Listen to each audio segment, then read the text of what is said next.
ইতিমধ্যে কিন্তু যারা আসামি তারা গ্রেপ্তার হয়েছেন, তারা স্বীকারোক্তি দিয়েছে। আর সাক্ষী যারা, ঘটনাস্থল তো একেবারে একটা অ্যাপার্টমেন্টের মধ্যে, ফ্ল্যাটের মধ্যে, সাক্ষীও কিন্তু ওই এলাকা ভিত্তিক। সুতরাং এমন না যে আপনার সাক্ষী পেতে কোনো অসুবিধা হবে। এক সপ্তাহে 4টা শিশু ধর্ষণ হয়েছে শুধু ঢাকা শহরে।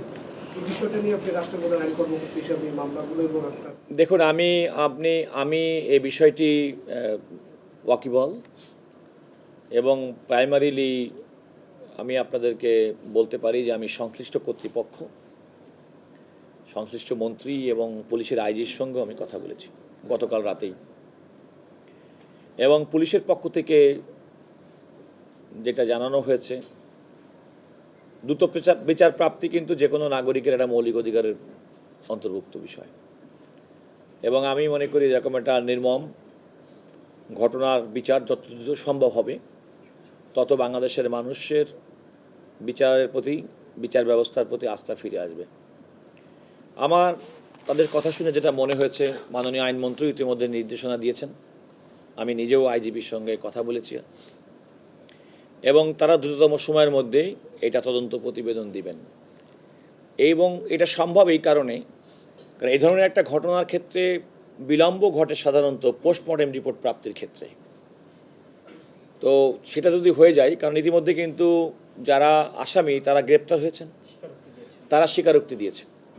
আর সাক্ষী যারা, ঘটনাস্থল তো একেবারে একটা অ্যাপার্টমেন্টের মধ্যে, ফ্ল্যাটের মধ্যে, সাক্ষীও কিন্তু ওই এলাকা ভিত্তিক। সুতরাং এমন না যে আপনার সাক্ষী পেতে কোনো অসুবিধা হবে। তো সুতরাং একটা মামলার বিচারিক প্রক্রিয়ায় যাওয়ার জন্যে প্রথম পদক্ষেপ হচ্ছে তার একটা তদন্ত দ্রুত সম্পন্ন করা। এবং আমি মনে করি পুলিশ কর্তৃপক্ষ দ্রুত তদন্ত সম্পন্ন করেন। আইজি সাহেব যেটা বলেছেন যে একজন ডিসিকে এবং তদন্তকারী কর্মকর্তা প্রয়োজনে তারাও অ্যাটর্নি জেনারেলের সঙ্গে কথা বলবেন বলে তিনি আমাকে জানিয়েছেন প্রয়োজন হলে। তবে এইরকম মর্মান্তিক ঘটনার দ্রুত বিচার রাষ্ট্রের পক্ষ থেকে হলে আমি মনে করি যে আগামী দিনে এই ধরনের ঘটনা পুনরাবৃত্তি ঘটা থেকে আমরা রক্ষা পাব। এবং আমি প্রত্যাশী এবং আমি বিশ্বাস করি যে দ্রুততম সময়ের মধ্যে এই মামলার বিচার করা সম্ভব। সামাজিক মাধ্যমে এক ধরনের প্রশ্ন ওঠে, এই ধরনের ঘটনায় এই যারা দোষী তাদের পক্ষে যাতে কোনো আইনজীবী না থাকেন, এটা নিয়ে এক ধরনের আইন পেশায় যারা আছেন তারাও প্রেশারে থাকে। আপনি এটাকে কিভাবে দেখেন? না দেখুন, একটা তো এটা আমি বলি, আইন পেশা তো প্রত্যেকটা স্বতন্ত্র পেশা। আপনি জানেন একজন ব্যক্তি অপরাধী, তারও তো একজন আইনজীবী পাওয়ার অধিকার আছে এবং তিনি তো আইনি প্রতিকার তার জন্যে। বরং এমন কেউ সামাজিক, আমি কোনো আইনজীবী কোনো মামলা করবেন কি করবেন না, অনেক সময় তার ক্ষেত্রে তার হয়তো ব্যক্তিগত বিষয় হতে পারে, পছন্দ অপছন্দ বিষয় থাকে, তার বিব্রত বোধ হওয়ার বিষয় থাকতে পারে। কিন্তু কোনো একজন অপরাধী অপরাধ করেছেন বলেই তিনি কোনো আইনি প্রতিকার পাবেন না, আইনজীবীর অ্যাক্সেস পাবেন না, আইনজীবী তার পক্ষে নিয়োজিত হবেন না। এটা তো আমি মনে করি যে এটা বরং আমাদের একটা ললেসনেস দিকে আরও চলে যাবে। আরেকটা কথা বলি, এই ধরনের অপরাধের ক্ষেত্রে কিন্তু কোনো আইনজীবী তিনি না পেলেও বিচারিক প্রক্রিয়ায় কিন্তু রাষ্ট্রের পক্ষ থেকে তার পক্ষে আইনজীবী দেওয়া হবে, সুতরাং স্টেডিয়াস থাকবে।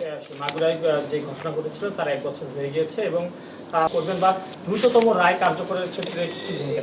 দেখুন, এখানে একটা সমস্যা হচ্ছে, আমাদের দেশে ডেথ প্রেফারেন্স যেগুলো হয়, ফাঁসির মামলা যেগুলো শুনানি হয়, এগুলো তো আপনারা জানেন যে এটা আসামি পক্ষও আপিল করতে পারে। মূলত ফাঁসির আসামিদের রেফারেন্স হিসেবে সুপ্রিম কোর্টে আসে ফৌজদারি কার্যবিধি অনুযায়ী।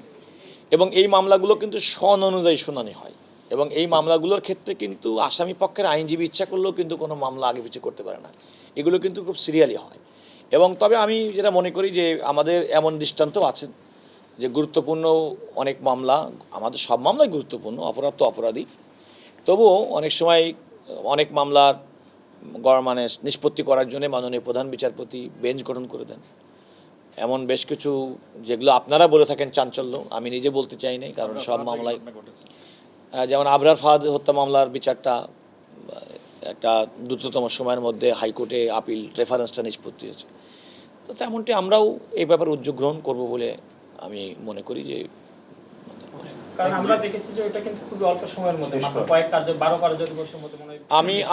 আমি তো বললাম যে এই মামলাটি, যে মামলাটির ঢাকার অতি সম্প্রতি যে ঘটনা ঘটেছে, একটা 7 বছরের শিশু, আমি মনে করি যে প্রত্যাশা করি যে এই মামলার ঘটনা প্রবাহ, আসামি গ্রেপ্তার হয়েছে, আসামি দোষ স্বীকারোক্তিমূলক জবানবন্দি দিয়েছেন, সাক্ষীরা সবাই বাসার মধ্যে, এর সমস্ত প্রমাণ আছে, মেডিকেল রিপোর্ট, পোস্টমর্টেম রিপোর্ট এগুলো যদি চলে আসে, তদন্ত যদি দ্রুততম সময়ের মধ্যে নিষ্পত্তি হয়, তাহলে তো বিচার বিলম্বিত হওয়ার কোনো কারণ নেই।